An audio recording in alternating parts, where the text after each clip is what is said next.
Good news for the 49ers. It looks like Nick Bosa is trending towards playing. It looks like Trent Williams is going to play. Jimmy Ward's out there with a club on, as we said, Hufunga's trending.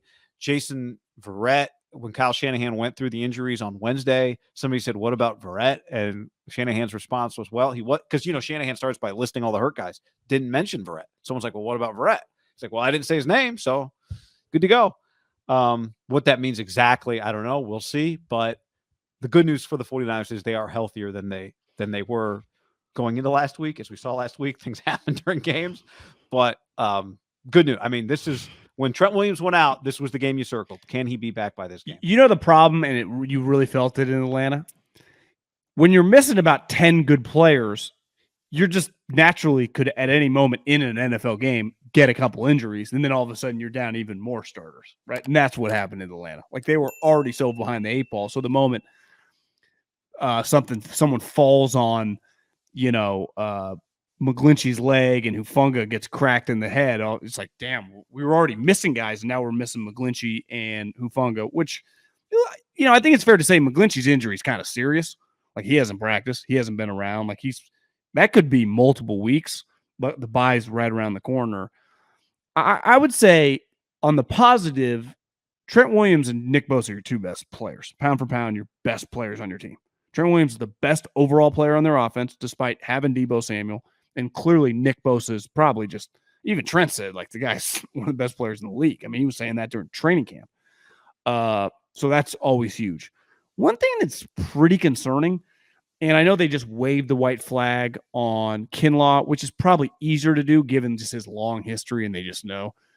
Armstead is just like, I think this is, I don't want to go lost season yet, but it's starting to feel like, is his season just kind of going to be a disaster with his foot in terms of not being able to play? And that's a pretty big loss. Like he takes their team, and he did last year defensively. He just makes everything. He's a big key. Like ultimately Kinlaw, we were banking on, like Kinlaw's never really played, like Armstead's been 6-7 years, and definitely these last 3 or 4 really turning into a high-end player, and that's kind of got me concerned of like, now I guess on the positive, they're not putting him on injury reserve or whatever. And maybe they're just giving him the benefit of the doubt that he's a durable guy, that it's just maybe just needs some time, but it's hard to give their doctors the benefit of the doubt at this rate. I mean, they're not always right, even though Stanford's right around the corner. A little bizarre.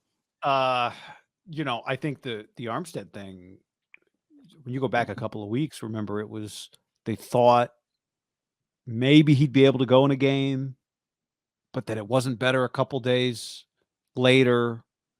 They tried him out pregame, I think, and there was no change. And I don't know if they're doing that every week, trying him out pregame. Certainly doesn't feel that way. I mean, once he stops practicing, you're not going to suddenly put him in a game on a Sunday after a Sunday morning workout.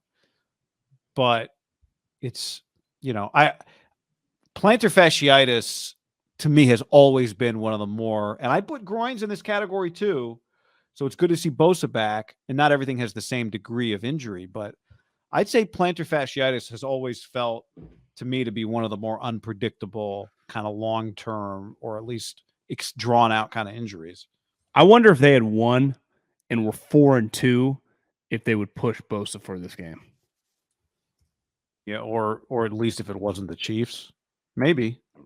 That's a great question, because if you would, but just the numbers 4-2, you feel a little bit better. Yeah, I mean, if that's the case, then I'd be a little concerned.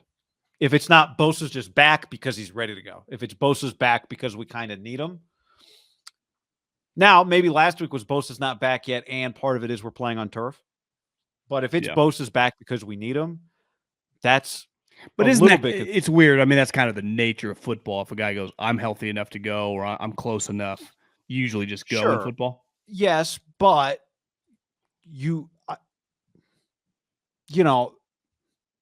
I don't know. You're going to need him a lot. You need him the rest of the year. You can't have him compromised all season if it's not, especially with that injury. If you told me he had like some shoulder thing, okay, right? Like he doesn't have the rotation in his right arm that he normally has, but he's going to get through the season with it, and then he'll get surgery after the year. If you said that, that's one thing. But his groin, I hear you.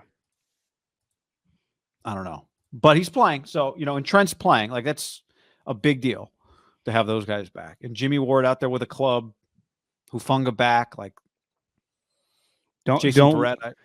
If Ward is out, which I think it's fair to say that Ward ain't playing this game. Charvarius. Next week. It's just I don't know. These guys, Lenore, Womack, they got no chance to cover Cooper Kupp. None. But does can you beat them if Cooper Kupp has 10 for 180? Well, yeah, I would expect like 17 for 220. But can you still beat them? That'd be the question. Becomes a little harder down there. What do you have last time? He had a good game against them, 12 or whatever.